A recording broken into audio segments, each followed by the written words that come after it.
السلام عليكم ورحمة الله وبركاته. ازيكم عاملين ايه؟ النهاردة معانا فطير، بس المرة دي فطير محلي.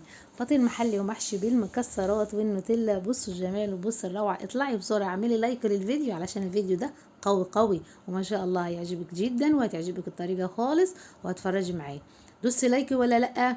دوسي لايك عشان بس تعرفي الطريقة دي ازاي، وما تنسيش تشتركي في القناة لان الفيديو ده قوي وان شاء الله هيعجبكم. طريقة بسيطة خالص وسهلة. بصي طالع مجرمش ازاي، بصي كنت طالع رجيج جدا، مش معجن خالص، ومحشي مكسرات محشي نوتيلا. حاجة جديدة وحاجة حلوة لأولادك هتعجبك خالص. ممكن تشتريها من بره بتمن غالي، لكن أنا وفرت لك الطريقة وحاجة حلوة خالص حصريا من عندنا احنا. ونقول بسم الله ونبدأ. أول حاجة طبعا احنا عارفينها العجين. العجين عارفينه مية وملح وسكر. هنحط حبة ملح وحبة سكر والمية حسب الطلب بشويش، تنزلي حبة حبة. واهم حاجة في العجين الفطير ايه؟ لازم تسيبيه يريح يريح يريح يريح، زي ما بقول لكم كل مرة. انت هتعجنيها وبعد كده هتسيبيها تريح زي ما انتوا شايفين. انا بس غيرت الدقيق بس. تمام. وبعد كده هنسيبها تريح ونشتغل فيها واوريك الطريقة سهلة زي ما عملنا الفطير السادة قبل كده. هنقطعها قطع، هي كده ريحت معايا. هقطعها نصين، هحط نص على جنب واشتغل في نص الاولاني. النص الاولاني انا بقطعه قطع، هيطلع معاكي حوالي 11 قطعة 12 قطعة حسب من ايه. الصينية المحلية اللي انا عاملاها الحجم الكبير دوا ممكن تاخد لها حوالي 12 او 13 23 او 24. بتبقى حلوة مش تقيلة. وممكن انت تعمليها كمان في صينية صغيرة هتديكي نفس النتيجة برضو لو انت صغرت الحجم، بس بتصغري بقى حجم العجينة الصغيرة اللي بنعملها بنفس الطريقة اللي انا جايله عليها. كده انا قطعتهم. بعد ما اقطعهم بدورهم. بتدوريهم ليه؟ لان لما انت بتدوري العجينه زي كده بتطلع معاكي مدوره، ما بتتعبكيش وانت شغاله بيها. بتفرديها باي حاجه عندك. لازم حته التدوير دي علشان شكل العجينه الطبق القطع تطلع معاكي مدوره.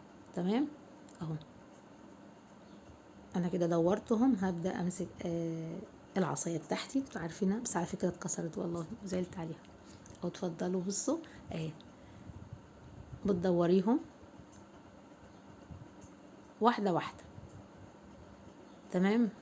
بدقيق. انا ما بفرشش بالسمنه ولا بالزيت، دايما بستعمل الدقيق. حتى الفطير المشلتت اللي عملته لكم كان برضو بالدقيق، وكان بيطلع الدقيق دوا حلو جدا في الفرد الفطير، لان ده طريقه زمان اللي احنا كنا بنستعملها.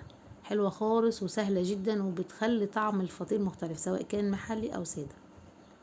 اهو انا كده خلصتهم. تمام. هاخدهم واحده واحده وعلى مهلكي خالص، بس انا مسرعه الفيديو شويه عشان بس ما ياخدش منك وقت وانت تفهمي الطريقه بالذات. بعد كده همسك النشابة الرولة اللي كتير منكم سألني ايه هي. قلت لكم ان دي بتتباع عندي ادوات منزلية او بتاع بلاستيك، هتلاقيها بكل سهولة يعني معروفة. همسك واحدة واحدة وافردها. هتشتغلي على الاطراف. احنا دايما معروفين ان اي حاجة هنعملها هنشتغل على الاطراف، سواء كان في الرجاج او الفطير على الاطراف. وبعد كده الفرد اللي في النص ده بيجي معاكي مع الحركة اللي انت هتعمليها بعد شوية. اهو. تمام. انا كده عملتهم واحده واحده على بعض. طبعا انا قلت لكم قبل كده يا ريت تعملي 5 أو 6، ما تكتريش عن كده. انا اسرع شويه لان انا ممارسه للحاجه دي، عشان تطلع معاكي الحاجه حلوه وتتبسطي منها ان شاء الله وتدعيلي. هاتن الصينيه بتاعتي وهمسك واحده واحده زي ما انت شايفه كده، هوديها واجيبها هوديها واجيبها. تتفرد معاكي بكل بساطه، تبقى رقيقه جدا زي الجلاش. الطبقه بتبقى مش تخينه، بتبقى رقيقه جدا. وكمان هتشديها على الصينيه اهو بطراطيف صوابعك. بتمسكي وبتشدي، والمادة الدهنية جنبيك. الصينية دي هتاخد حوالي معاكي كوب او شوب كبير سمنة. بصي الرجاج كيف حلوة جميلة، مع ان انا مستعملش النشابة بالمهارة اللي هما بيستعملوها بيها. بكل بساطة انت اهم حاجة ريحت العجينة. اه. انا هعملهم ال 12 كده او ال 11 اللي انا قطعتهم دول الطبقة الاولى. دول نص العجينة.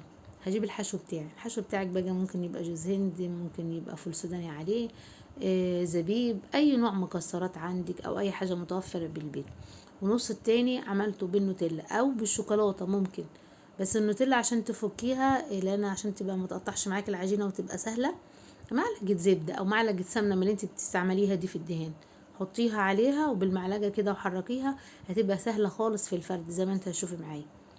او عندك شوكولاته سيحيها على حمام ميه واشتغلي بيها برضو مفيش مشكله، هيبقى طعمها حلو جدا.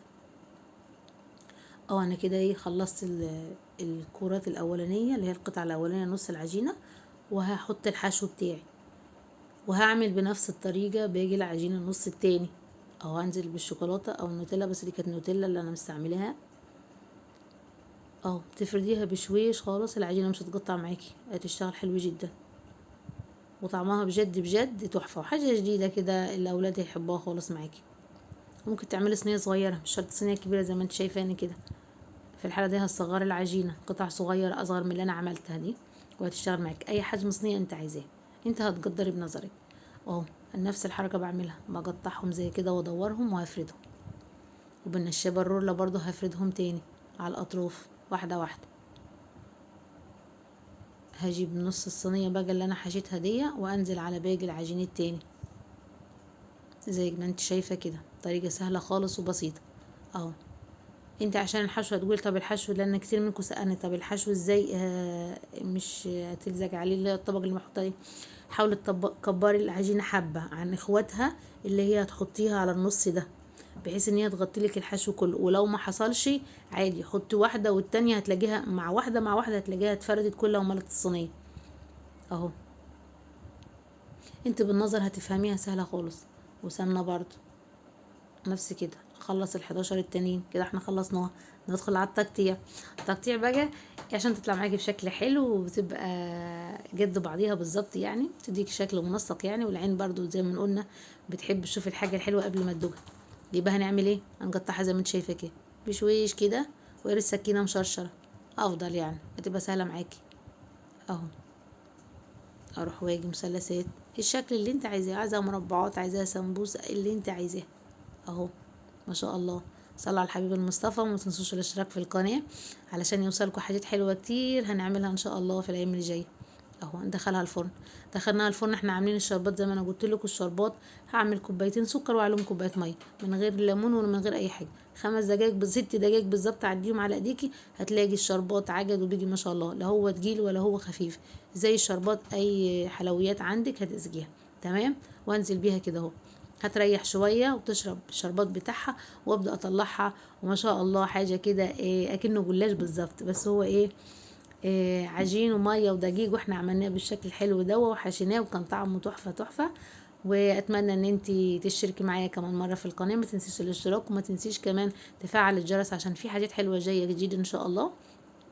وعيد الاضحى جاي هنعمل حاجات حلوه حلوه حلوه، العيش الشمسي والعيش الظلي والرجاج البلدي هنعمله ان شاء الله باذن الله. بصوا جمالها وبصوا حلاوتها، الله اكبر، حاجه كده فخمه من الاخر، ولا نشتريها بالغالي ونوفرها في البيت. اتمنى يكون الفيديو عجبكم، ما تنسوش الاشتراك في القناه، والسلام عليكم ورحمه